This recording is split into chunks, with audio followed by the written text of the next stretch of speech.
Dili sama sa kasikbit nga lugar, wala nagpatuman ng Cagayan de Oro City og community quarantine.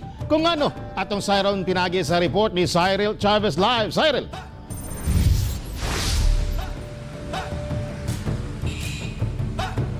Yes, Tek, gibarugan karon sa Cagayan de Oro City LGU nga dili magpatuman og community quarantine sa syudad. Apan subay sa kamanduan ni Mayor Oscar Moreno, temporaryong pasirada ng mga mall ug uban pang lugar. Samtang gisugdan na sab ang pag-disinfect sa ubang establishmento dinhi sa syudad. Sugod karong adlaw hingpit ng ipatuman ang Executive Order 048-2020 ni Mayor Oscar Moreno nga gamando og temporary closure sa tanang malls, entertainment ug recreational places. Lakip nga pasiradaan ang mga internet o gaming shops ug ang ginadagsang Cogo Night Market. Ang mga kamanduan gihimo aron malikayan ang panagtapok ug mubawasan ang mga tawo sa syudad. Isip usa sa mga pamaagi aron malikayan ang pagkatag sa COVID-19. Taman sa mahimo mulikay kita sa lockdown or community quarantine, mulikay kita.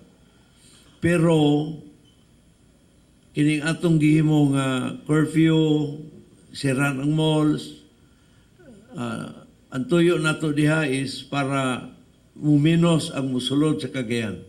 Hinoon ang maong kamanduan magpabiling abli sa mga importanteng patigayon sama sa restaurants, supermarkets, pharmacies, hardware stores o convenience stores. Ipatuman sab sukad unyang alas 10 sa gabi ang curfew sa syudad nga mulungtad hangtod alas 5 sa buntag. Tanang tawo susihon sa kapulisan o kasundolohan kung importante ba ang lakaw o dili.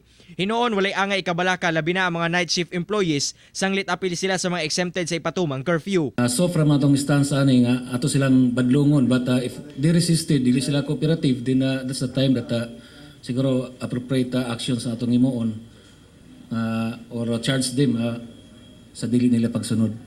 Samtang isugdan na sa City Health Office ang pag-disinfect sa mga key establishment sa syudad, sama sa City Hall ug uban pang opisina. Sa Cogon Market pinagi sa City Economic Enterprises Department ug CHO, gidisinfect sab ang mga stalls, hagdanan, handrails ug uban pang parte sa maong merkado. Kini aron masiguro nga luwas ug limpyo ang maong mga lugar, labi pa nga dagsa ang mga tawo sa maong mga lugar.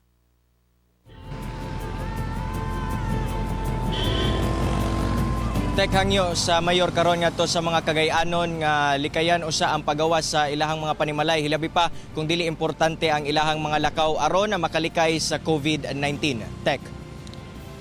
Okay, daghang salamat Cyril Chavez ug amping mo diha.